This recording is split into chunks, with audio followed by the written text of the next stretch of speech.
Para pihak memiliki keyakinan bahwa mediator atau konsiliator memiliki visi, pengetahuan, dan kemampuan untuk mendamaikan pihak yang bersengketa.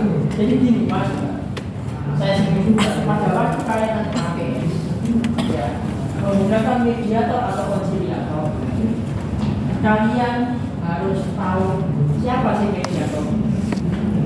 Baik para pihak kalian sebagai pihak yang bersengketa harus tahu mediator itu siapa?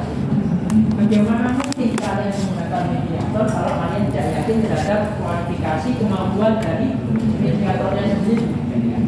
Tidak yakin dengan mediator bisa tidak jadi?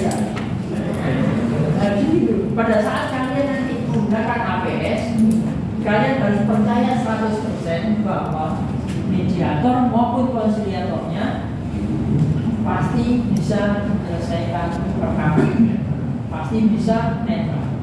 Jangan sampai kalian di belakang berundel, wah, netral di mediator, apa konsiliator ini nggak sama rek. Yang sana juga gitu pak, pas di pihak yang sini rek mediator, bisa nggak kalau di APS saja? Nggak bisa. Karena kalau kalian punya pikiran seperti itu, setiap cara, setiap solusi yang diomongkan sama mediator mendalam, kalian nggak percaya, kalian nggak menerima, ya kayak, ya kan misalnya kalian bersengketa, mediator kalian nggak serp, gitu loh. Terus kalian dia ngomongkan kalian nggak akan, dia kasih penawaran gimana mas rasanya tadi mediator 30.000 wah.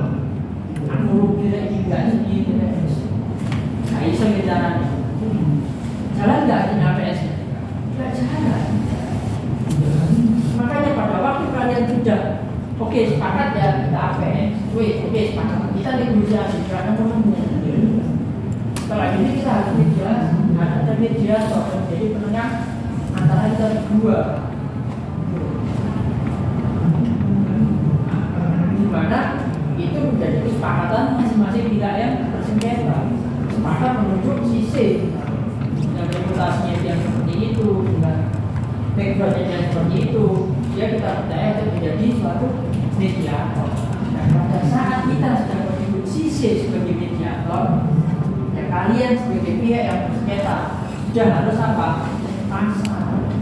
Apapun solusi yang diberikan oleh mediator sisi itu untuk kebaikan kalian bersama.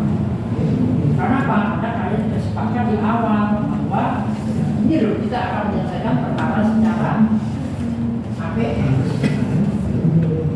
Kalau memang kalian tidak percaya pada kemampuan mediator, ya sudah kenapa kalian tunjuk dia sebagai mediator? Kan gitu.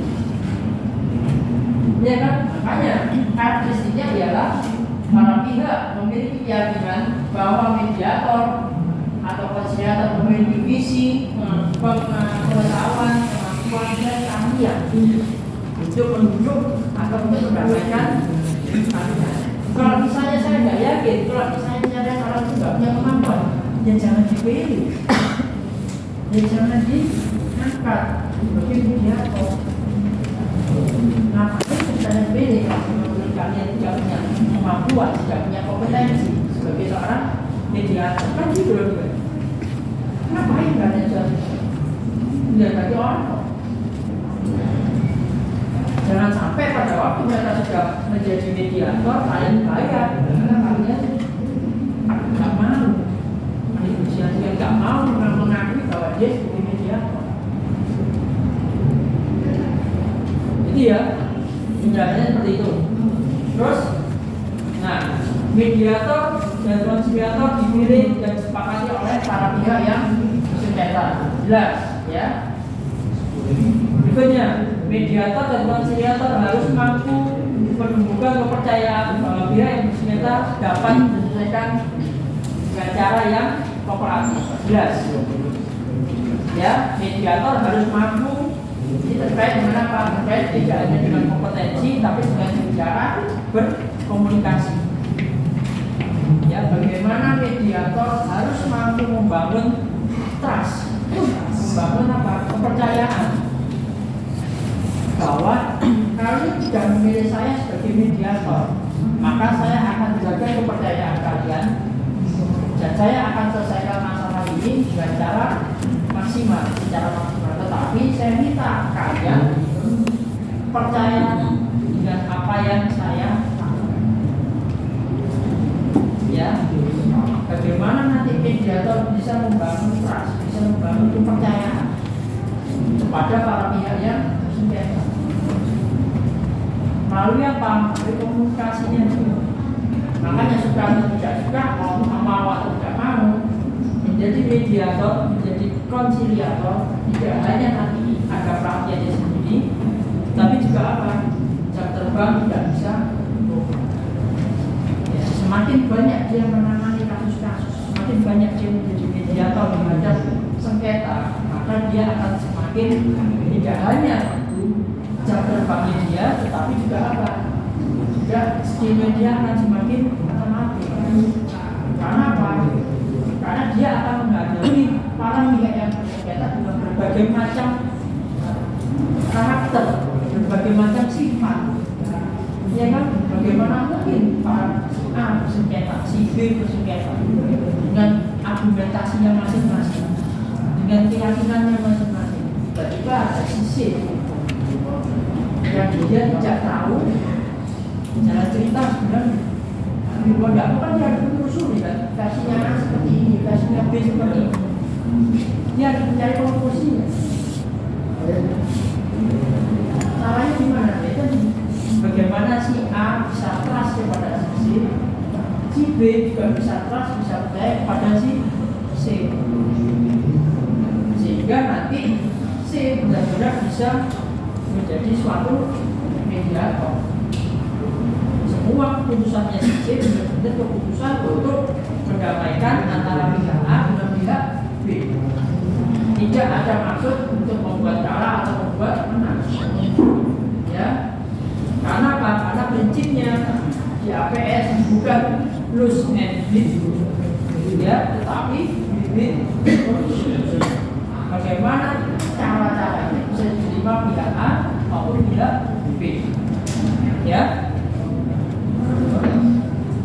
Nah, proses dan perkembangan sengketa sangat bergantung pada para pihak yang bersengketa.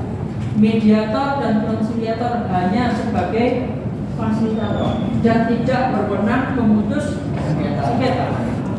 Ya, jadi pada waktu proses berjalan APS, mediator dan konsiliator tidak boleh dan tidak berwenang memutus sengketa. Penyelesaian dikembalikan kepada siapa? Para pihak. Seperti contohnya Mas Boy tadi, ya, mediator menawarkan solusi. Si A bercerita bahwa utangnya sudah 3 kali lipat. Si B memberikan kenyataan yang sebenarnya, memberikan fakta bahwa dagangan saya sepi 2 bulan, saya nggak bisa bayar utang. Bukannya saya nggak mau bayar, tapi saya nggak bayar. Setiap kali saya nabung, tabungan saya terpakai untuk kuliah, nabung lagi terpakai untuk anak saya. Nah, itu gimana? Mediator menawarkan solusi. Gimana kalau bayar cicil? Misalnya 100.000, 30.000, 30.000, yang terakhir berapa? 60.000. Ya kan? 30 misalnya. Nah, kreditur mau nggak? Mau, ya sudah, nggak apa-apa. Yang penting yang bersangkutan bayar. Yang B, Mas ini keberatan nggak kalau tiap bulan kamu bayar 30.000, 30.000, 40.000? Oh enggak Pak, nggak apa-apa, saya nggak keberatan. Oke, kalau begitu sepakat ya, mulai minggu depan kamu dibayar 30.000. Mas, kayak itu Mas Isnan, gimana mau? Oke Pak, mau. Yang memutuskan siapa? Antara Mas Isnan dengan temannya sendiri. Mediator, konsiliator hanya menawarkan, enggak. Kalau misalnya Mas Isnan atau Mas ini, jangan 30.000 Pak Hakim, saya keberatan. Gimana kok 25 bulan? Hitungan lagi, nanti mediator menawarkan. Gimana kalau 25.000 tapi tenornya 4 bulan?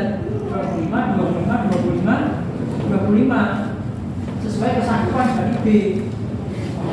Jadi Mas Kristen berpikir, sanggup nggak? Bersedia nggak? Cuma bayar 25.000, nggak apa-apa Pak, saya bersedia. Ya sudah. Berarti antara Mas Kristen dengan ini, Mas Kristen sudah sepakat. Mediator sisi Mas ini Mas Satria ya cuma menawarkan aja sesuai dengan keinginan dari Mas Krisna maupun Mas Dimas, sesuai dengan keinginan sanggupan Mas Krisna dan Mas Dimas. Tidak boleh Mas Satria langsung cek, ya wes Mas Dimas. Selamat pagi.